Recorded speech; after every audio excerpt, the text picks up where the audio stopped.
We previously explored the landscape of a Bischoff-owned WCW project if WWF failed in their takeover. What if WCW not only survived, but dominated the scene, once again scoring huge ratings in 2003? Well, that's the scenario we're exploring today using WWE 2K23 Universe mode. In our opening match, the WCW Tag Team titles were on the line as Steiner and Shamrock defended against the Filthy Animals, represented by Conan and Rey Mysterio. Tensions had been simmering for months between Steiner and Shamrock, and the match became a powder keg waiting to explode. As the contest unfolded, the strained partnership between Steiner and Shamrock reached its breaking point. Steiner unleashed a brutal assault on Shamrock mid-match, leaving him battered and incapacitated. The Filthy Animals capitalized on the disarray within Steiner and Shamrock, seizing the opportunity to secure victory and become the new WCW Tag Team Champions. In the second match of the evening, Kanyon defended his U.S. title against Lex Luger in what promised to be a hard-hitting encounter. The bout concluded with Kanyon emerging victorious, retaining his championship. However, the post-match events took a strange turn, as Mortis, the masked character that Kanyon once portrayed, made a mysterious appearance, watching from the stage. Kanyon's perplexed reaction added an air of intrigue to the unfolding events. The third match of the night carried significant implications, determining the #1 contender for the world title. Booker T and Sting, two legendary figures in WCW, clashed in a battle for the coveted opportunity. The contest ended in a double countout after a heated brawl spilled to the outside, leaving both competitors unable to secure a decisive victory. In the main event for the World Heavyweight Championship, Sean O'Haire, under the management of the Macho Man Randy Savage, defended his title against Kevin Nash. O'Haire's reign had been marred by shortcuts and cheating tactics orchestrated by Savage, who proved to be a constant nuisance at ringside. Nash, exercising his contractual obligation for a guaranteed world title match every 12 weeks, sought to dethrone O'Haire and reclaim championship gold. O'Haire managed to secure the victory, retaining his World Heavyweight Championship. In the opening contest of the following week, Ken Shamrock sought to prove his worth by facing the Filthy Animals in a handicap match. With a desire to show Steiner that he was the driving force behind their tag team reign, Shamrock aimed to take down the Filthy Animals single-handedly. However, he faced defeat as the Filthy Animals emerged victorious in the handicap match. Steiner, from the stage, took delight in Shamrock's misfortune, adding insult to injury. In the second segment of the evening, Kanyon cut a backstage promo, expressing his confusion and apologizing to the fans. He believed he was losing his mind and admitted to hallucinating the presence of Mortis last week. This revelation added a mysterious and psychological element to Kanyon's storyline. The third match of the night determined the disputed #1 contendership, featuring Sting, Booker T, and a surprising return in the form of Diamond Dallas Page. Midway through the match, Sting fell victim to an attack by Sean O'Haire. Seizing the opportunity, DDP pinned Booker T after hitting a diamond cutter. The victory was highly controversial, as it occurred while Sting was incapacitated, raising questions about the legitimacy of the outcome.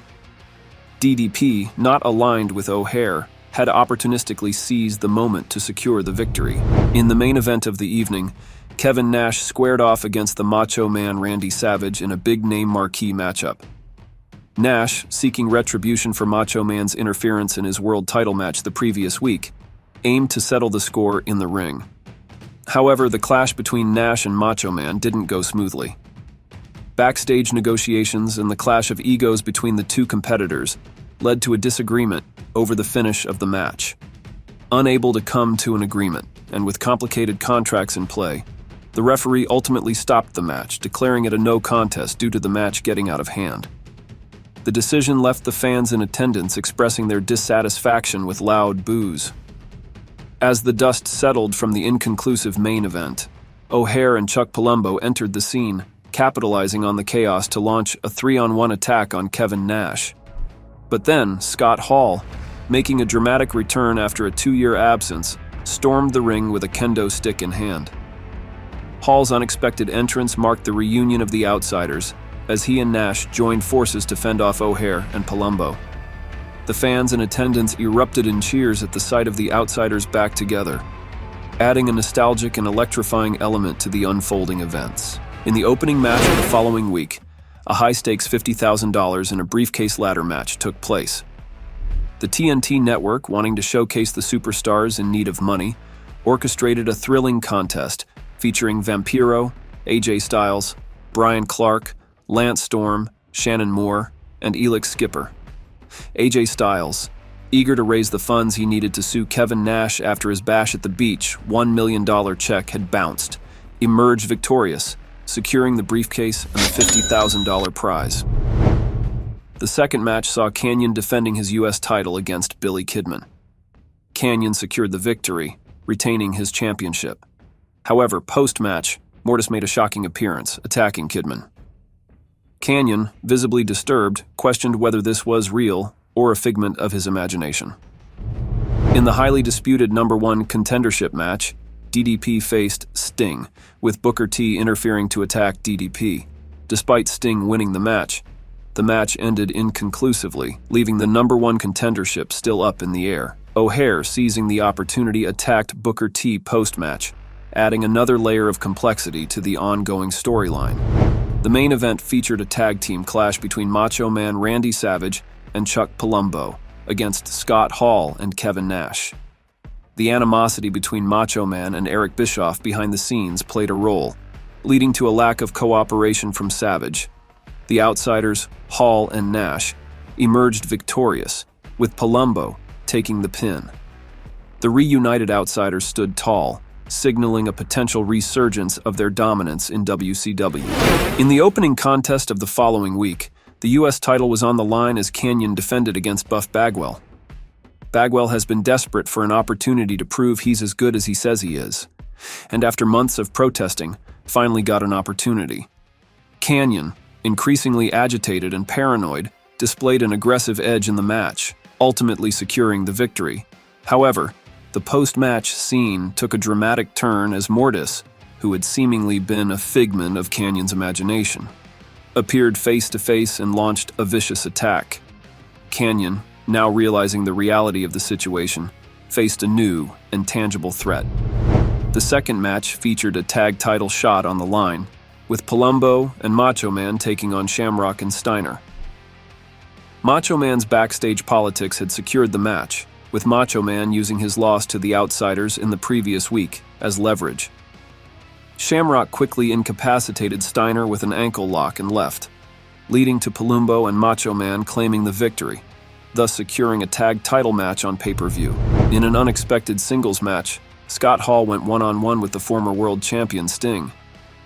The old friends engaged in a friendly contest, with Hall emerging victorious. The outcome added a layer of dispute to the already contentious #1 contendership scenario, with Hall pinning the former world heavyweight champion after a back-and-forth encounter. During the next segment of the night, backstage, Eric Bischoff addressed the constant problems surrounding the #1 contendership, announcing a solution in the form of a 6-man Anarchy Asylum match at the upcoming pay-per-view for the World Championship, to be contested inside a steel cage. This match was described as the biggest match in WCW history. In the main event, the World Heavyweight Championship was on the line as Sean O'Haire defended against an unknown opponent revealed to be none other than Goldberg. In a monumental result, O'Haire emerged victorious in what was the biggest win of his career, and notably, he did it without the assistance of Macho Man Randy Savage.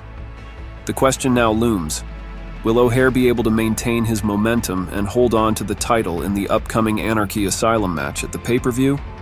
The stage is set for a high-stakes showdown. It's now time for the pay-per-view. In the opening contest of the show, the WCW tag titles were on the line as Rey Mysterio and Conan defended against Chuck Palumbo and the Macho Man Randy Savage. In recent times, the Macho Man has proven to be quite a challenge for management. His behavior has become increasingly problematic, marked by a tendency to decline meetings and outright refuse matches. Since achieving stardom in Hollywood, his ego seems to have reached new heights, creating a significant challenge for those trying to navigate the turbulent waters of WCW management. Interestingly, one of the conditions for Macho Man agreeing to put over the Outsiders on Nitro was securing this tag team title match on the pay-per-view. It appears that Macho Man has wielded his influence to negotiate a prime spot on the card, leveraging his star power for a shot at championship gold. Furthermore, in an arrangement that underscores the complexities of dealing with Macho Man, it's been reported that he negotiated a percentage of the pay-per-view sales for this particular event. This financial incentive adds an extra layer of complexity to the proceedings, as Macho Man not only seeks glory in the ring, but also a considerable share of the financial pie. After a 10-minute match, the Filthy Animals emerged victorious, retaining their tag team championships. However, the post-match scene took a dramatic swerve as Macho Man, fueled by frustration and leaving WCW to pursue a new Bonesaw spin-off movie, unleashed a vicious beatdown on Palumbo with a steel chair, followed by a high-impact elbow drop. As the Macho Man waved goodbye to the fans, his tumultuous run with WCW seemed to come to a controversial end, marked by his problematic interactions with management. In the second match of the pay-per-view, the United States title was on the line as Kanyon defended against Mortis. In a somewhat surprising outcome, Mortis emerged victorious, claiming the United States title. The post-match revelation added another layer of intrigue as Mortis unmasked to reveal Sugar Shane Helms, who celebrated with the championship. There's no doubt that Chris Kanyon will be looking for retribution when Nitro comes around. The third match featured a highly charged brawl between Scott Steiner and Ken Shamrock. After some very physical back and forth, Steiner secured the victory with his signature Steiner recliner, and he left the ring following the match. However, as Shamrock began to rise, a shocking return took place. Psycho Sid, making his return to WCW, entered the ring, power-bombing Shamrock and standing tall. Sid's unexpected comeback added a dynamic element to the proceedings, leaving fans speculating about his intentions and potential impact on the WCW landscape. Ladies and gentlemen, as the anticipation builds for the Anarchy Asylum main event, a match dubbed the biggest in WCW's history, let's delve into the unique dynamics at play in this monumental match. First and foremost, the reigning champion, Sean O'Haire, has earned a notorious reputation for his reliance on shortcuts to retain his title. However, inside the unforgiving Steel Asylum, those shortcuts become a thing of the past.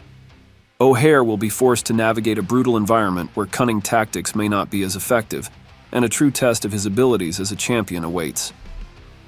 The intriguing element of both Kevin Nash and Scott Hall being participants in this match raises questions about their potential collaboration.